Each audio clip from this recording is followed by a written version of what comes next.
So today we're going to talk about Sensoril. Sensoril is a multifunctional ingredient for enhanced mind and body well-being. And what I'd like to talk about today is where Sensoril comes from, the health benefits behind Sensoril, and then we're going to talk about the science that supports the efficacy behind the product. Sensoril is derived from ashwagandha or Withania somnifera, which is a Ayurvedic botanical. Ayurveda is the Indian traditional form of medicine, and Ayurveda in Sanskrit means science of life. And ashwagandha is a very revered Ayurvedic botanical used in a number of different applications. Now, we use both the root and the leaf, and I think we'll talk a little bit about what an adaptogen is, because adaptogens within the botanical kingdom are really amazing things. The term adaptogen was coined by Russian researchers during the 1940s, and they came up with 3 criteria for what an adaptogen is. First, an adaptogen helps to bring the body back into balance. The second component is that it does not disrupt body systems that are already within the normal range, so it's very innocuous to the body. And the third part of that is that it doesn't have one specific part of the body or system of the body that it addresses. It has wide-ranging health benefits for the body overall. And that's why when we look at something like Sensoril, classic adaptogen, we see that there's so many different health benefits for the product, ranging from reductions in fatigue, to mental cognition, to energy enhancement, to stress, cardiovascular benefits, blood sugar benefits, etc. In the stress area, we have a number of very attractive claims, and this is just a few examples of them. The first would be helps increase resistance to stress, tension, and irritability, helps the body cope with stress, promotes a calm, relaxing state of mind, enhances feelings of emotional well-being. And for someone that's under stress, that's going into a health food store or is walking into their local drugstore that's looking for something to help reduce their stress, these are the exact kind of claims that they're looking for. And what's really special about Sensoril and makes it very unique from a lot of other, and the majority of other dietary supplement ingredients, is that this product is very experiential. And when I say experiential, people really feel the benefit of the product from a lot of times the first or second time that they take the product. And that's very important, because if you are stressed out, you're looking for something that's going to help to relieve your stress, and you're going to experience a lower level of stress. So Sensoril is a product that really delivers on that promise. Now, some of the other examples of claims that we have for Sensoril in the sleep claim area would be helps promote more restful sleep, helps promote better sleep, reduces stress to promote more restful sleep. And I get a lot of feedback from consumers and from formulators, people in the industry that take the product, and my own personal experience is that I don't have a problem falling asleep, but when I'm stressed, I do have that issue of waking up and then not being able to go back to sleep. What Sensoril really does by helping to keep the body in balance and reduce stress, if you do wake up, chances are you will go back to sleep a lot sooner than you would if you weren't taking the product. So that's a real benefit, and that's a lot of the feedback that we get from consumers with Sensoril taking the product. Now, examples of mental focus and clarity claims would be things like helps enhance focus and mental stamina, as well as helps promote mental clarity and concentration. This too also ties into the stress area, because when we're under stress, our short-term memory and focus can be affected, and that's because the hippocampal area of the brain, which is known as the seat of memory and learning, that is very affected by free radicals as well as by stress. So if you think about when you're under stress and you can't find your car keys, or you forgot to that you had a meeting, or you forgot that you had an appointment, or you forgot that you left your coffee cup on top of the car, that has everything to do with the effects of stress. In the reduction of fatigue area, we have, which we look at as being energy enhancement, that's just the inverse. We have a number of claims for Sensoril that include increases resistance to fatigue, helps restore and sustain energy levels, boosts energy and reduces fatigue, as well as boosts energy levels. So what's very nice about Sensoril is that for someone that's looking for something to help them get through their day or weekend warriors that want to enhance their energy levels, they're not necessarily looking for stimulation, i.e. from caffeine or from other stimulants, because stimulants, unlike adaptogens, stimulants actually reduce your energy levels. They reduce your ability to deal with stress, while adaptogens help to increase your natural energy levels and help you adapt more to stress. So there's a difference between bringing the body back into balance and enhancing natural energy levels versus stimulation. So for people that are looking for something to give them more energy, but they want to be able to sleep at night, Sensoril is a very, very good option for that. Another interesting opportunity area for Sensoril, and we have a number of really cutting-edge marketers that use Sensoril, is in the weight management category. Now, Sensoril is not a weight management ingredient per se, i.e. it has claims for reducing body weight or body fat. How Sensoril works is as a very nice supporting player in an overall weight management product to help to reduce stress and stress-related appetite and eating. There is a large body of science that has made a direct correlation between emotional stress, appetite, and weight gain, particularly visceral obesity or weight gain around the abdomen. And in fact, all mammals eat in response to stress. So when people talk about being a stress eater, that's not unique. Virtually all men and all women do that, as do all mammals. Now, with stress eating and appetite, we don't go for things like canned tuna and chicken or cucumbers and carrots. We're going for stuff that's really calorie dense, fat laden, sugar laden, so chocolate, cake, cookies, chips, that kind of stuff. So it's almost like a self-medicating kind of thing that's going on. So what Sensoril does in being able to reduce stress is it's helping to reduce stress-related appetite and eating. And when that's put with a weight management ingredient, that becomes a very well-rounded and overall product that's addressing not just the weight management components, but the emotional part that goes along with that as well.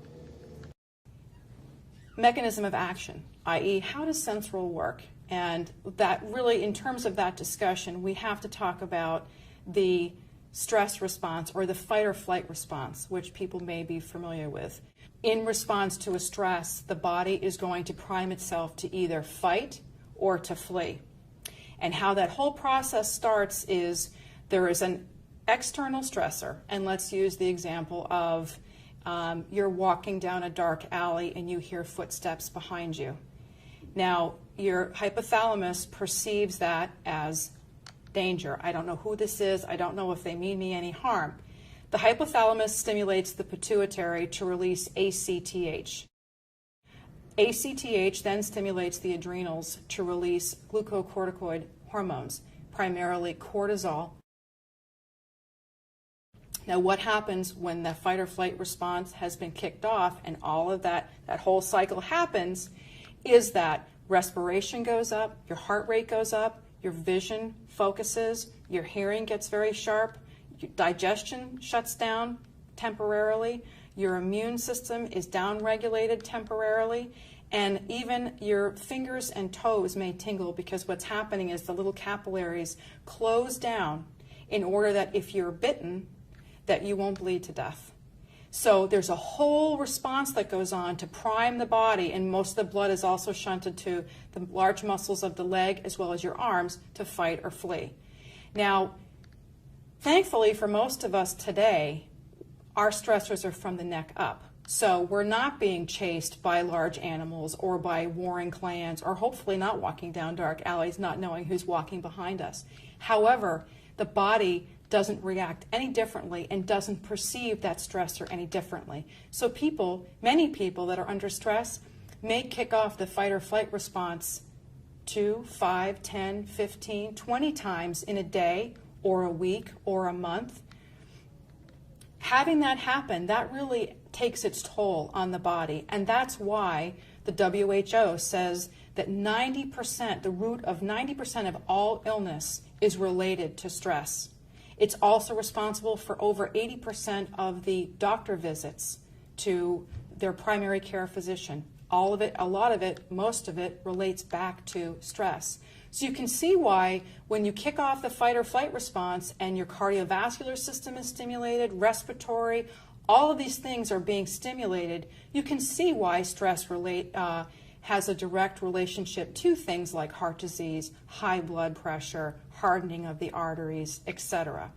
So while we can't avoid all stress, because it's just not possible, we do have to have ways that we deal proactively with stress so that when it does occur, it's not affecting our health in such a, in a long-term serious way.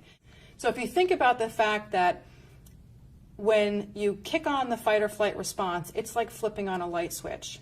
Once that stressor has been resolved, there has to be something that tells the body, turn the light switch off, let's stand down, the stressor's over, we need to go back into balance, back into being calm.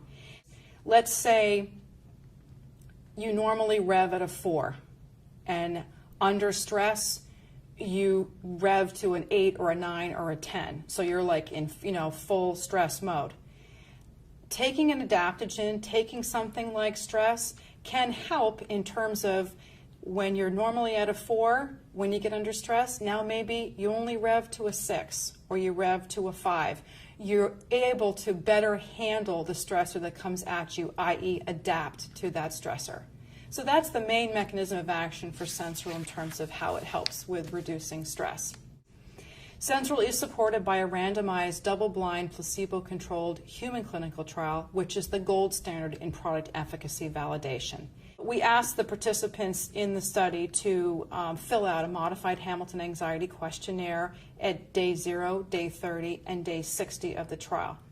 We asked the participants to rank on a scale of 0 to 4 things that affect them in their daily life. 0, they had no problem, no symptoms with this particular issue, all the way up to 4, yes, this is very severe for me. And a lot of the things that we looked at were an overall measure of stress and anxiety, so we add up all of the points on the questionnaire.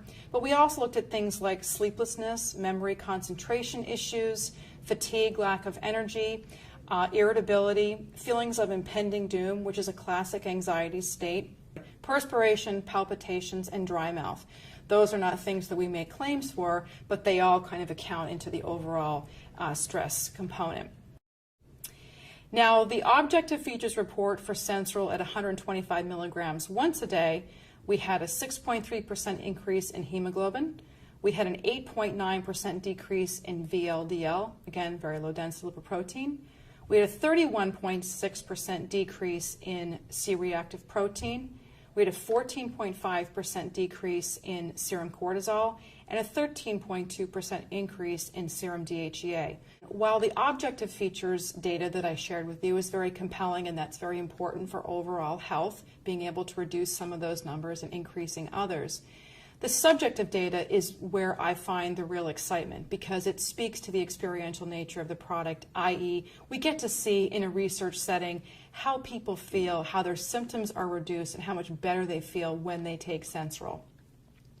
So this particular slide I'm going to share with you is based on the 125 milligram twice a day group. So from baseline to day 30, i.e. the beginning of the study to the midpoint of the study, we had a 39.5% reduction in overall stress and anxiety. From baseline to day 60, we had a 69.9% reduction in overall stress and anxiety. So again, we added up all those points on the questionnaire, and they had very, very significant reductions in their overall stress components and anxiety. Now, all the data that I'm sharing with you, whether it's objective or the subjective data, is statistically significant when compared with placebo. So the next slide I'd like to show you is the sleeplessness slide, and you will see here that this has all 4 of the treatment groups, including placebo. The y-axis, again, is 0 to 4. 0, it's not a problem for me, all the way up to 4. This is a really severe problem for me. We see the red line, which is placebo, has no change. We see the 250 milligram dose, which is the royal blue line, the 125 milligram twice a day dose, which is the green, and the 125 milligrams once a day, which is the gold. We see significant reductions in all 3 of those from baseline to day 30 to day 60. Now, at the end of the study, at day 60, all 3 of those treatment groups are pretty much right on top of each other. So again, they're equi-effective. We notice in the higher dosages, they tend to get there a little bit faster, but at the end of the day, they're all getting that benefit, all statistically significant. And what this also shows us is what we know about adaptogens in general, is that the benefits of adaptogens are cumulative in nature. The longer you take the product, the greater the benefit is going to be. Adaptogens are designed to be taken on a daily basis for the long term. The next one is fatigue, lack of energy. Again, we see very nice reductions in overall fatigue and lack of energy at day 0 to day 30 to day 60 with no change in the placebo group. The next one is in inability to concentrate. Again, a very strong area for Sensoril, and we see very significant reductions in inability to concentrate and memory issues. The next one is irritability. Again, not a lot I can say here except that we see highly significant reductions in irritability, and that one on the y-axis at the beginning of the study was at about 3.5 to 3.8, so it couldn't really get much higher. And by the end of the study, it was down to almost 0. So again, all 3 of those treatment groups significantly reduced irritability, which speaks to the mood enhancement benefits of the product. And the final one is feelings of impending doom, which always seems to elicit a response in people. But again, that's a very classic feeling or mood state for people that are anxious.